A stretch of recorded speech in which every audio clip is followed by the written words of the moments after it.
Hello there. Ever wonder what it's like to grow up all over India? Imagine this, a kid bouncing around India like a pinball, living in Air Force campuses and attending Kendriya Vidyalaya schools. It's like playing Where's Waldo. But instead of finding a guy in a striped shirt, you're trying to find your new classroom. It's like being in never-ending game of same but different. New places, new friends, new teachers, yet everything felt the same. New place, new faces, but hey, at least the CBSE curriculum never changes. It's the ultimate copy paste life. Now let's dive into my wild aspirations. Buckle up, folks, because this ride's got more twists than a Bollywood plot. In sixth grade, I wanted to be a country doctor. Yeah, because nothing says dream big like aspiring to hand out band aids in a village, right? By the 10th grade, I'd upgraded to wanna be businesswoman. But why stop there? Well, most 15 years olds are busy figuring out how to talk to their crush without combusting. I had my sights set on something way more practical.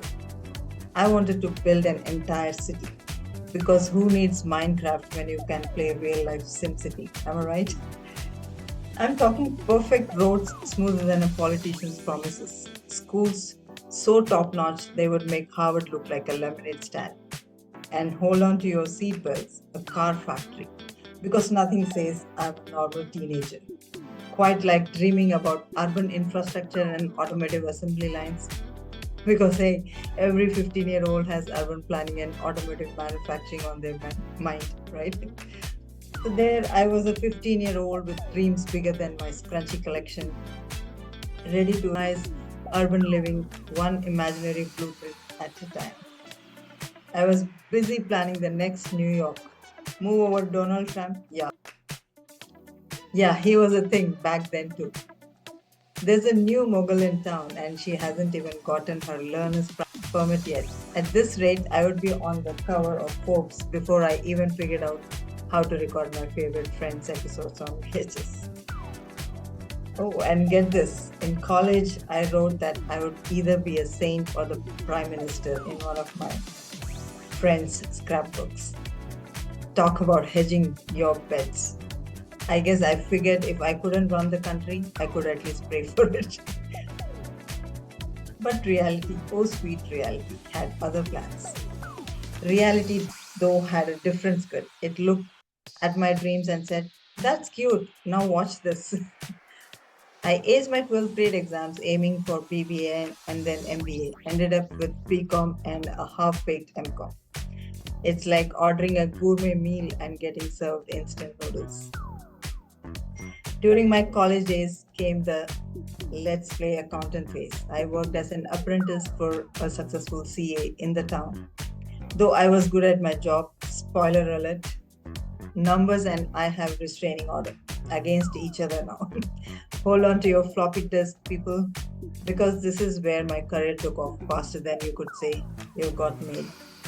So there I was fresh out of my city planning daydreams when I landed a gig at Aptic. Started off as an admission counselor, basically convincing people that computers were the future and not just fancy calculators. But apparently I had a knack for selling the digital dream because before you could say Windows 95, I was promoted to marketing head. Suddenly I had a team under me. It was like being the captain of Minesweeper game, but with actual people. And boy, did we make money. We were rolling in the dough like a bunch of programmers at a pizza party. But wait, there's more. Just when I thought I had reached the peak of my 90s tech glory, they promoted me again, this time to a sister concern handling Siemens products.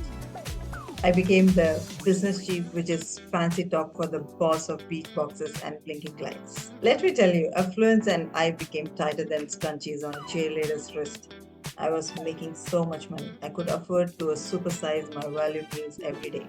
I was a big shot in town, the queen of the computer age, the person who still couldn't program her VCR. There I was on top of the tech world, making deals and making names. My business cards might as well have said Digital Diva or Motherboard Mogul.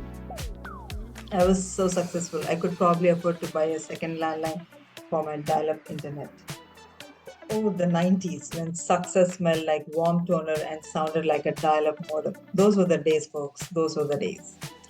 Just when I thought I had life figured out, enter the arranged marriage broadcast. Moved to Dubai faster than you can say Shadi.com. After that didn't work out, I became single mom juggling more balls than a circus clown on Red Bull.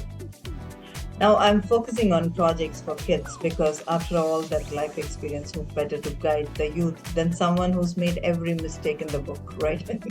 So what's the moral of this comedy of errors?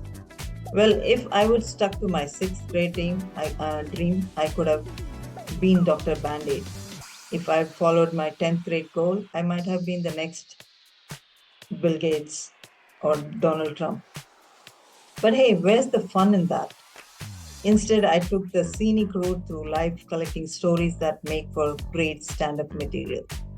Remember, kids, dream big, aim high, and if all else fails, you can always become a motivational speaker, telling people what not to do with their lives. Thank you.